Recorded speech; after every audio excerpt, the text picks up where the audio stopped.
Hi students, आज हम लोग ट्रायंगल का पहला लेक्चर देखने वाले हैं। आज हम लोग स्टार्ट करेंगे ट्रायंगल।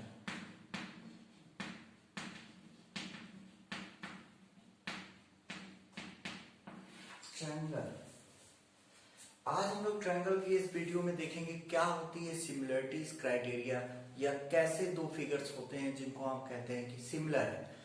सबसे पहली बात तो आप लोगों ने क्लास 9th में पढ़ा था कॉन्ग्रुएंट फिगर्स। क्या पढ़ा था? Congruent figure. Congruent figure,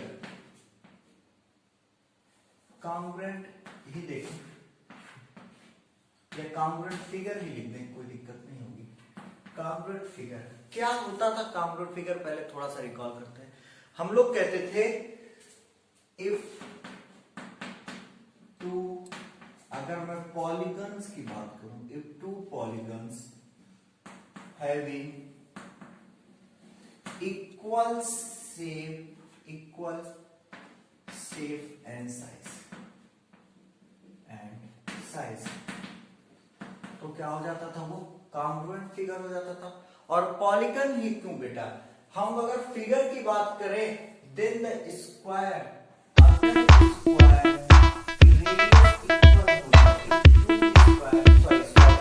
if two circles having equal radius, अगर दो सर्कल्स ले लूं और दोनों की रेडियस क्या हो जाए?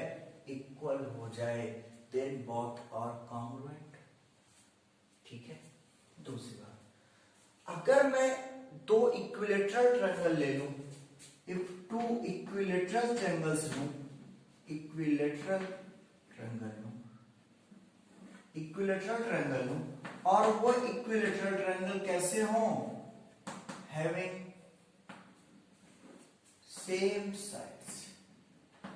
अगर उनकी साइड सेम हो तो बोथ आर कॉन्ग्रुएंट। दोनों कैसे हो जाएंगे? कॉन्ग्रुएंट हो जाएंगे। मतलब कि दो फिगर अगर कॉन्ग्रुएंट होंगे तो उनके करस्पॉन्डिंग साइड्स इक्वल होंगी। मतलब कि शेप भी इक्वल हो और साइड भी इक्वल होने चाहिए। मतलब shape and size. We can say if two figures, two polygons or two figures are said to be congruent if they have equal shape and size. अब बात आती है सिमिलरिटी की। ये तो हमारा पुराना था। अगर लेकिन हम सिमिलर फिगर की बात करें, if we talk about the similarity, तो क्या होता है? पहले बात तो ऐसे समझो, एक बच्चा छोटा सा होता है, आप लोग उसको देखते हो और उसकी नाक देखते हो, कान देखते हो, आंख देखते हो और कह देते हो ये लड़का मामा के जैसे। मतलब कि ये लड़का मामा को गया है, मतलब जैसे मामा है वैसे लड़का है। एक बात बताओ मुझे, क्या वो लड़का मामा हो? क्या कोई शेप और कोई साइज का कोई इफेक्ट ही नहीं रहा? आपने केवल उसके नाक का शेप देखा, उसकी आंख का शेप देखा और आपने कह दिया मामा के जैसे। इसका मतलब ये क्या हो गई? सिमिलरिटी हो गई। किसकी? नाक की। क्या उस बच्चे की नाक मामा जितनी थी? नहीं थी। Size doesn't matter, only shape matter. इसका मतलब in case of similarity what we notice? We notice only shape. अब हम ये कह सकते हैं two figures are said to be similar. अगर मैं सिमिलर की बात करूं तो two figure are said to be similar. Two figures, या मैं कहूं पॉलीगन्स, या पहले फिगर ही ले लूं। Two figure are said to be similar if having same shape. क्या हो? उनके शेप इक्वल हो। अगर शेप इक्वल होगा तो दो फिगर क्या कहलाएंगे? सिमिलर कहलाएंगे। जैसे all circle are similar to each other. दुनिया में जितने भी सर्किल बनेंगे सब क्या होंगे बेटा? Similar to each other. All square are said to be similar to each other. ये तो रेक्टेंगल बन गया। All rectangles are equal to each other. क्या ऐसा हो सकता है? बिल्कुल हो सकता है। बिल्कुल हो सकता है भैया, रेक्टेंगल इक्वल हो सकता है, लेकिन लेकिन लेकिन अगर ऐसे हो गया तो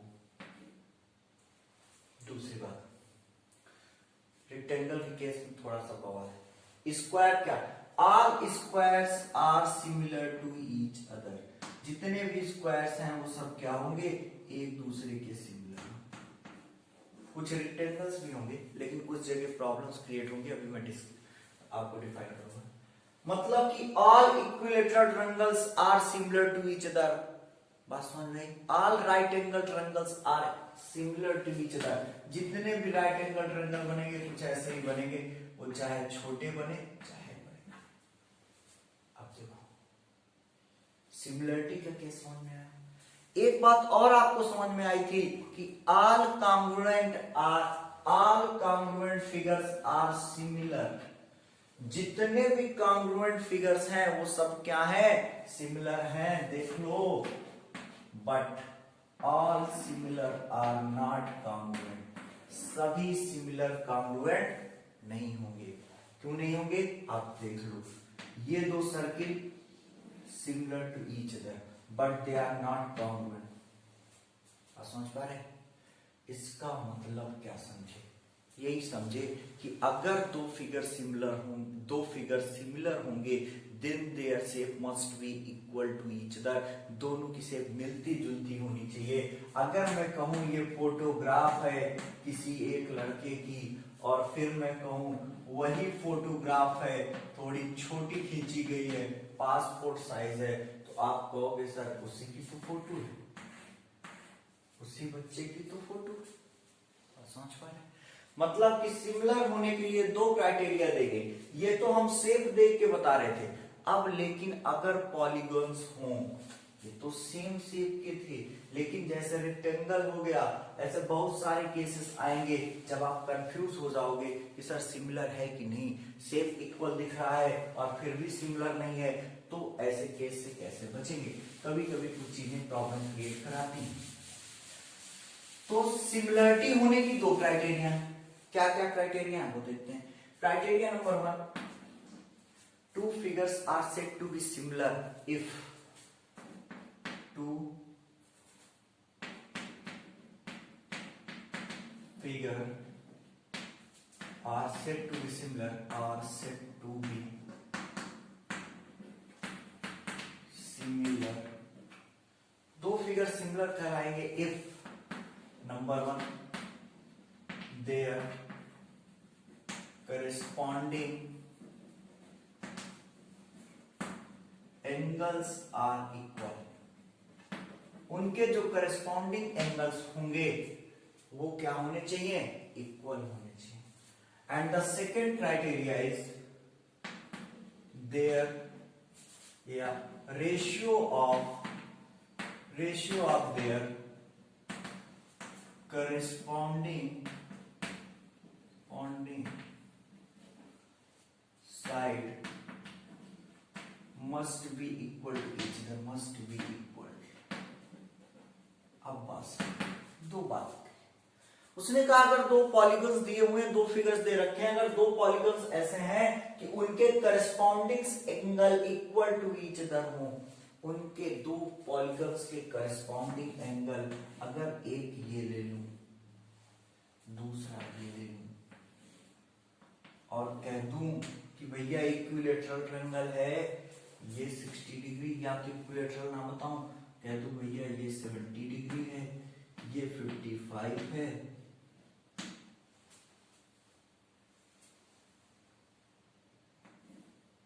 ये भी 55, या तो ये 60 है और ये 50, और कह दूं एक फिगर ये दे रखा है, ये 70, ये 50 और ये 60, कह दूं ये 2 है, ये 3 है, ये 4 है, ये 8 है, ये 4 है, ये 6 है। अब बताओ क्या ये दोनों क्या है, सिमिलर हैं कि नहीं? तो चेक करो करेस्पॉन्डिंग साइड्स। करेस्पॉन्डिंग साइड्स का मतलब अगर ये ए बी सी है और ये पी क्यू आर है, तो ए बी का करेस्पॉन्डिंग क्या होगा, पी क्यू होगा। ए AB का करस्पॉन्डिंग क्या होगा, PQ होगा। इसका मतलब AB अपान PQ, AC अपान PR, AC अपान PR, BC अपान QR, BC। चेक करते हैं इक्वल है कि नहीं। 2/4, 6, 3/6 and 4/8, मतलब 1/2, 1/2। करस्पॉन्डिंग साइड्स का रेशियो तो इक्वल आ गया, क्या एंगल भी इक्वल है, चेक करते हैं। अगर ये 70 है तो ये भी 70। इसके बाद इसका anti clockwise angle, anti clockwise angle कितना है इसका, 60 डिग्री, और इसका anti clockwise 60 degree. Both are equal corresponding. अच्छा, क्लॉकवाइज एंटी क्लॉकवाइज क्यों मैं बता रहा, अभी बता रहा आपको। इसका क्लॉकवाइज 50 डिग्री, इसका क्लॉकवाइज 50 डिग्री, इसका मतलब corresponding angles are also equal, then it's follow both criteria, therefore it is similar to each other. And the next thing, clock और एंटी क्लॉकवाइज इसलिए मैं यूज करा रहा हूं, कभी कभी क्या होता है फिगर डिफरेंट है, आप परेशान हो जाते हैं। ये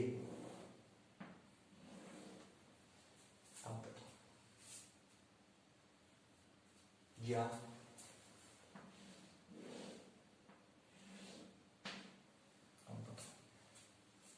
इसका काउंट क्या होगा, 55, 75,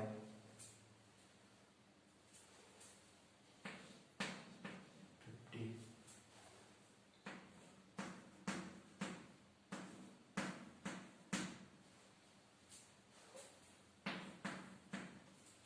अब क्या करेंगे ऐसे केसेस में, क्या करना होता है, एक एंगल चेक कर लो जो कॉमन हो, एक कोई एंगल चेक करो जो कॉमन हो, 55 और ये 55।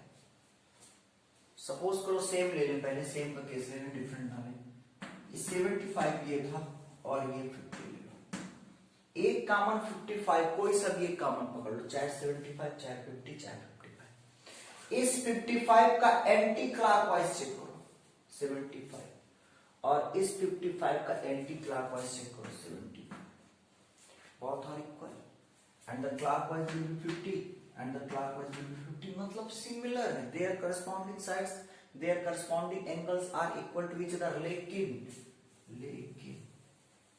अगर ये कुछ ऐसा हो जाता और ये 75 हो जाता, अब बताओ, आपको लगता हो साला 55, 50, 75 यहाँ है, 55, 50, 75 यहाँ है, इसका मतलब कि करस्पॉन्डिंग एंगल्स आर इक्वल। लेकिन देखो 55 का एंटी क्लॉकवाइज 75 है और 55 का एंटी क्लॉकवाइज 50। शेप बदल गया, वक्त बदल गए, जज्बात बदल गया। 55 का क्लॉकवाइज 50 है और 55 का क्लॉकवाइज 75। अब corresponding angles are not equal to each other, therefore both are not similar to each other। बात समझ में आएगी, इतनी सी बात समझ में आएगी। अभी सिमिलरिटी पे बहुत सारी बातें करेंगे, जब नेक्स्ट एक्सरसाइज के लिए हम लोग डिस्कस करेंगे। इंट्रोडक्शन सेकंड एक्सरसाइज कर देंगे, अभी पहली एक्सरसाइज का इंट्रोडक्शन। बहुत आराम से चलते हैं, बहुत बवाल नहीं पाते।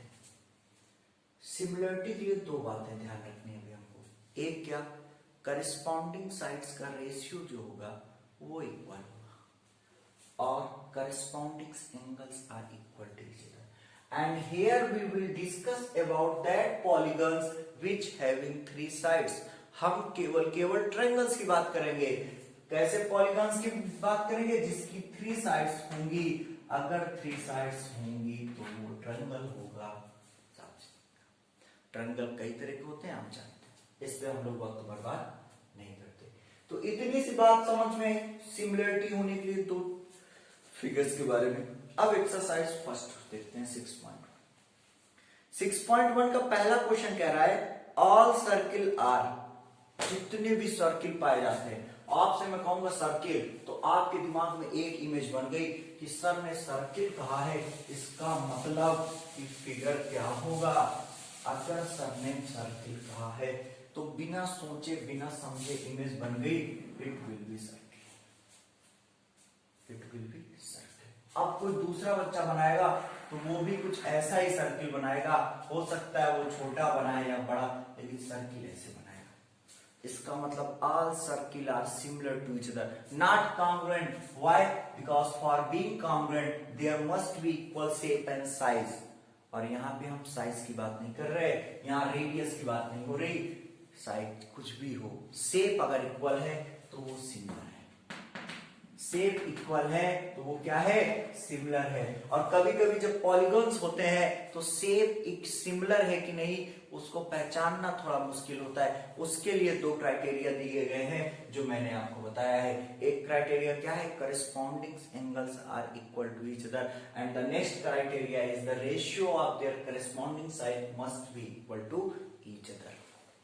सेकेंड क्वेश्चन कह रहा है ऑल स्क्वायर आर सिमिलर, जितने भी स्क्वायर होंगे आपको पता है कि four sides are equal to each other and each angle will be 90 degree and their diagonals are also equal to each other. दुनिया में कोई भी स्क्वायर बनाएगा ऐसे बनाएगा, पांचवा स्क्वायर ये भी सिमिलर होगा। All that triangles are similar, isosceles गलत है, equilateral triangle, all equilateral triangles are equal to each other. जितने भी इक्विलेटरल ट्रायंगल्स होंगे वो क्या होंगे, एक दूसरे की इक्वल्स होंगे, क्यों इक्वल, वो सॉरी सिमिलर होंगे, all equilateral triangles are similar to each other. And the next is to polygons. What is a polygons? Having more than two sides.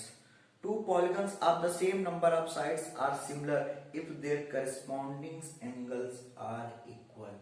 अगर दो polygons similar कहलाएंगे अगर उनके corresponding angles क्या होंगे, एक दूसरे के equal होंगे। And two polygons are said to be, और एक कंडीशन क्या थी, their corresponding sides are in same proportion. उनकी proportion, उनकी जो corresponding sides का रेशियो है वो भी क्या होना चाहिए, इक्वल। मतलब कि इसमें पहले में इक्वल फिर प्रोपोर्शनल, क्या हो जाएगा, corresponding sides are same proportional. Question number second, give two different example of pair of similar figure. Similar figure के दो एग्जांपल दे दो, एक सर्कल दे दो, एक स्क्वायर दे दो। कह रहा non similar figure, non similar figure में कुछ भी दे दो, एक राइट एंगल ट्रायंगल दे दो, एक इक्विलेटरल ट्रायंगल दे दो, बात समझ पा रहे, एक इसको दे दो और एक इसको दे दो, बोथ आर रेक्टेंगल। अब next, state whether the following quadrilateral are similar और नॉट। क्वेश्चन नंबर थर्ड कह रहा चेक करो ये सिमिलर है कि नहीं, इसके करस्पॉन्डिंग साइड्स का रेशियो तो देखो, करस्पॉन्डिंग साइड्स का रेशियो तो इक्वल है। क्वेश्चन नंबर कौन सा था, क्वेश्चन नंबर थर्ड, लेकिन गड़बड़ क्या था, एक फिगर दे रखा है उसके करस्पॉन्डिंग साइड्स का रेशियो क्वेश्चन नंबर थर्ड क्या होगा, 1.5/3, 1.5/3, 1.5/3, 1.5/3, एक होगा, देखते हैं इक्वल होगा 1/2, 1/2। करस्पॉन्डिंग साइड्स का रेशियो तो इक्वल है लेकिन their corresponding angles are not equal to each other, इनके corresponding angles are not equal to each other. ये angle not equal to this angle, इसका मतलब question number third quadrilateral similar नहीं है, they are not similar to each other. इस तरह से exercise 6.1 खत्म होती है। अब नेक्स्ट लेक्चर में हम फिर से इंट्रोडक्शन देंगे आपको सिमिलरिटी पे पार्ट 6.2 के लिए और फिर 6.2 खत्म करेंगे।